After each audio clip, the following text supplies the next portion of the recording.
Entah mengapa, terkadang beberapa orang merasa punya keharusan untuk memberikan waktu dan energi mereka untuk orang lain.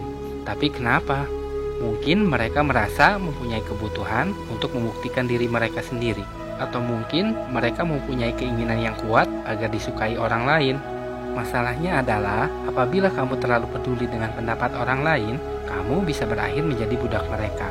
Jika kamu merasa sering mengalami situasi tersebut, di sini saya akan berbagi metode yang kuat untuk mengambil alih kembali kekuasaan atas dirimu sendiri dan menunjukkan pada dunia bahwa kamu sangat menghargai dirimu sendiri.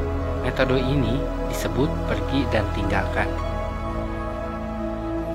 Pergi dan tinggalkan mungkin terlihat tidak sopan, tapi terkadang ini adalah salah satu hal yang penting dilakukan untuk mengumpulkan dan mengeluarkan kekuatan untuk menguasai suatu situasi. Sepanjang hidupmu, kamu bertemu dengan berbagai macam tipe orang. Beberapa di antara orang ini ada yang sulit untuk menghargai batasan dari orang lain.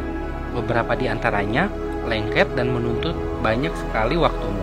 Beberapa yang lainnya hanyalah bajingan yang kejam yang hanya mencari dan mengambil keuntungan dari orang lain untuk diri mereka sendiri. Ketika kamu menunjukkan kepada orang-orang tersebut bahwa kamu mempunyai kemauan dan kemampuan untuk menghilangkan dirimu dari keberadaan mereka, tidak hanya memberikan pesan kepada mereka bahwa mereka tidak memiliki atau menguasai dirimu, tapi juga memberikan kembali kekuasaan atas jati dirimu sendiri.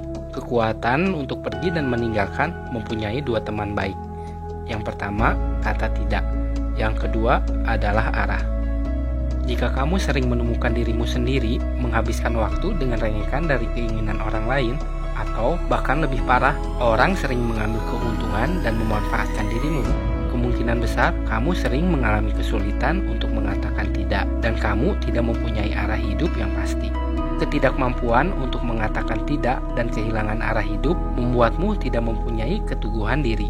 Jika kamu tidak mempunyai keteguhan diri, maka kamu akan dengan sangat mudah terjebak dengan urusan-urusan orang lain. Masalahnya, ketika orang lain menyadari bahwa kamu tidak mempunyai arah, contohnya kamu tidak mempunyai komitmen untuk mencapai tujuanmu, orang-orang akan melihat bahwa waktumu tidak lebih berharga dari waktu mereka. Pengamatan ini akan membuatmu melegitimasi dirimu untuk melakukan banyak hal untuk orang-orang tersebut dibandingkan untuk dirimu sendiri. Di mata mereka, setidaknya kamu melakukan sesuatu yang berguna dengan waktumu, yaitu dengan menjadi alat yang bisa dimanfaatkan untuk memenuhi keinginan mereka. Akan tetapi, jika kamu berkomitmen dengan tujuanmu, itu menunjukkan bahwa kamu sangat menghargai waktu dan hidupmu. Orang-orang akan menyadari bahwa kamu menghabiskan banyak waktu untuk hal yang lebih penting daripada melayani mereka. Dan dengan selalu membuat matamu terbuka, akan lebih mudah untukmu pergi dan meninggalkan situasi di mana orang-orang akan melanggar batasanmu dan benar-benar memanfaatkanmu. Hal ini bisa terjadi di dalam lingkungan pekerjaan, pertemanan, bahkan pernikahan. Karena masalah pernikahan sedikit sensitif, jadi saya disclaimer sebelumnya ya. Pernikahan yang dimaksud, banyak kasus yang menikah bukan berdasarkan cinta dan kasih sayang yang bertujuan untuk membangun kebahagiaan bersama. Banyak kasus orang yang menikah untuk tujuan mencari status, harta, bahkan popularitas. Dengan berfokus pada tujuan dan jalan hidupmu sendiri, akan membuatmu tidak terlalu peduli dengan urusan-urusan orang lain yang tidak penting. Dengan berfokus pada dirimu sendiri, juga akan membuatmu terhindar dari sifat mencari pengakuan dari orang lain.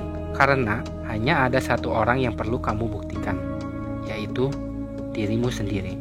Pergi meninggalkan orang-orang yang selalu memanfaatkan dan merusak lingkungan hidupmu akan melindungi harga diri dan jati dirimu. Ini menunjukkan pada dunia bahwa kamu yang memutuskan, bukan orang lain yang memutuskan sesuatu untukmu. Ini menunjukkan pada temanmu, keluargamu, dan pasanganmu, walaupun kamu menyayangi mereka, tapi kamu tidak bergantung pada mereka dan tidak akan terus berada di sana jika mereka melanggar batasan. Hanya Tuhan satu-satunya tempatmu bergantung, dan menunjukkan kepada orang-orang yang berurusan denganmu bahwa kamu juga mempunyai banyak pilihan. Walaupun kamu memiliki ketertarikan dan kebutuhan, akan tetapi kesepakatan bukanlah hal yang utama bagimu. Pergi dan meninggalkan juga menciptakan kekayaan pikiran. Bahkan, walaupun kamu tidak memiliki banyak uang, barang, atau pertemanan, itu menunjukkan bahwa kamu sangat bersyukur dengan dirimu. Kamu mungkin menyukai, mencintai, atau menyayangi orang-orang tertentu dalam hidupmu. Tapi kamu tidak bergantung pada mereka. You've got to learn to leave the table when love no longer being served. Kamu harus belajar untuk meninggalkan meja saat cinta tidak lagi disuguhkan. Jika kamu bisa terikat atau mengikat, maka kamu bisa terlepas atau melepaskan. Pergi dan tinggalkan, meski itu terasa berat. Saya yakin kamu pasti bisa. Kemewahan, supercar, jutaan, bahkan miliaran dalam rekeningmu itu memang luar biasa. Akan tetapi, walaupun tanpa hal tersebut dalam hidupmu, kamu akan baik-baik saja. Keinginan dan kesungguhan untuk pergi dan meninggalkan adalah kemampuan negosiasi terkuatmu. Karena, bagaimanapun, kamu tetap menang.